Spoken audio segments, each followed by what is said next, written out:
Hello, friends. Are humans the only intelligent species in the universe? Or could there be other intelligent beings out there? If aliens truly exist, then it's only natural to wonder, do they ask the same questions? Do they too look at the stars and wonder if they're alone? How could communication ever be established between two intelligent civilizations across the universe?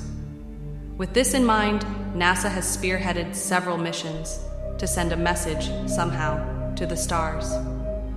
In 1977, NASA launched the Voyager 1 spacecraft with a clear mission: to explore the outer realms of our solar system, study its giant planets, and venture even further, into the mysterious region beyond the influence of our sun. Simply put, it was an interstellar mission.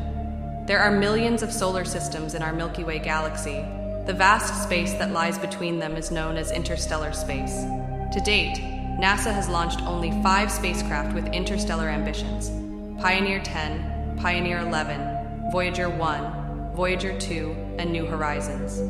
Out of these, only 2 have actually reached interstellar space, because traveling such vast distances takes an extraordinary amount of time. The 2 that made it are very special: Voyager 1 and Voyager 2. These legendary probes journeyed through our solar system and sent back stunning images of Jupiter, Saturn, Uranus, and Neptune. In fact, Voyager 2 remains the only spacecraft to have visited Uranus and Neptune up close. Meanwhile, Voyager 1 has earned a place in history as the farthest human-made object from Earth. As of October 2024, it is approximately 24.7 billion kilometers away.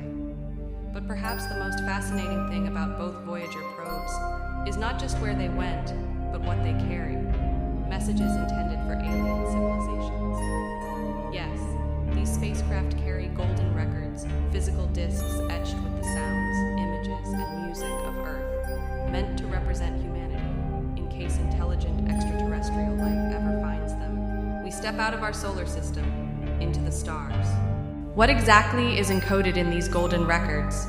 What did NASA want to say on behalf of all of humankind? To understand that, we must go back in time. In 1965, a NASA engineer noticed something extraordinary. Jupiter, Saturn, Uranus, and Neptune would align in a unique geometric configuration in the late 1970s.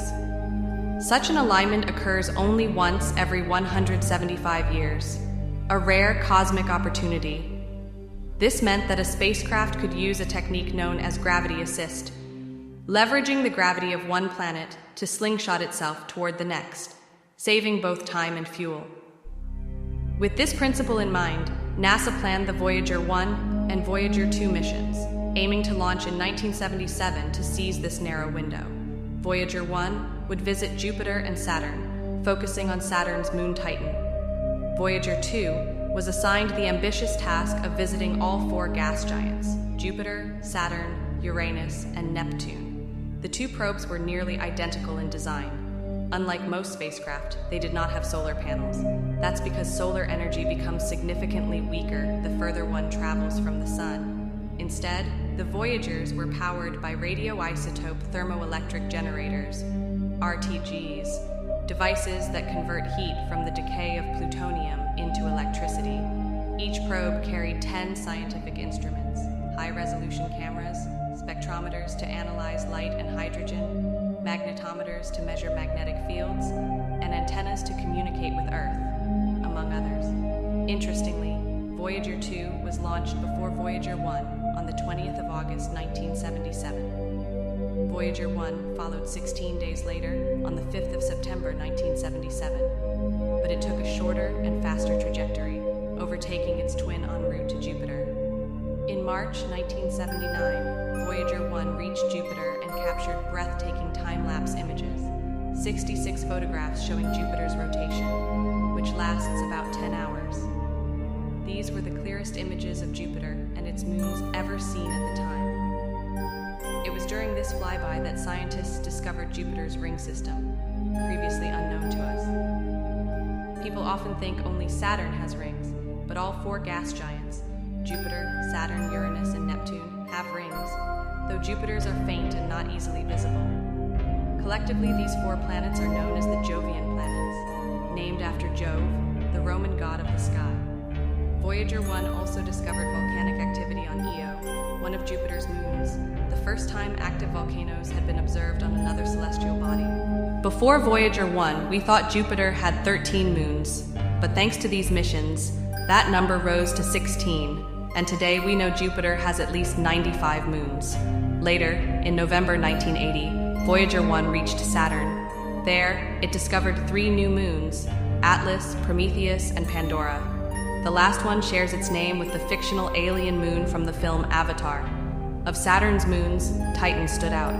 It's one of the only places in the solar system, besides Earth, with evidence of stable liquid on its surface, though in the form of methane and ethane rather than water.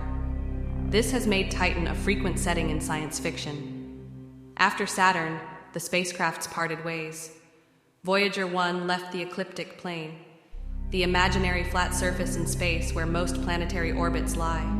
It headed upward and outward, accelerating dramatically.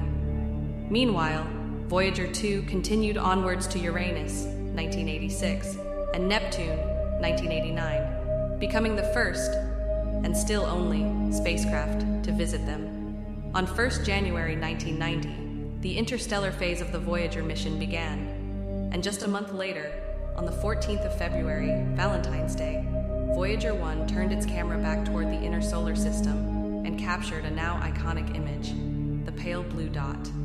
Taken from 6 billion kilometers away, Earth appears as a tiny speck, a reminder of our fragile place in the vast cosmos. After this, the cameras were turned off to conserve power, as there was little more to photograph in the blackness of space. Years passed, and in 1998, Voyager 1 became the most distant object ever launched by humanity. Then, in 2004, it crossed the termination shock, the point where solar wind particles slow down abruptly. This marked the start of its journey toward the edge of the heliosphere, the protective bubble around our solar system formed by solar wind. In 2012, after 22 years in interstellar mission phase, Voyager 1 finally crossed the heliopause, the outer boundary of the heliosphere, and entered interstellar space. It became the first human-made object to do so.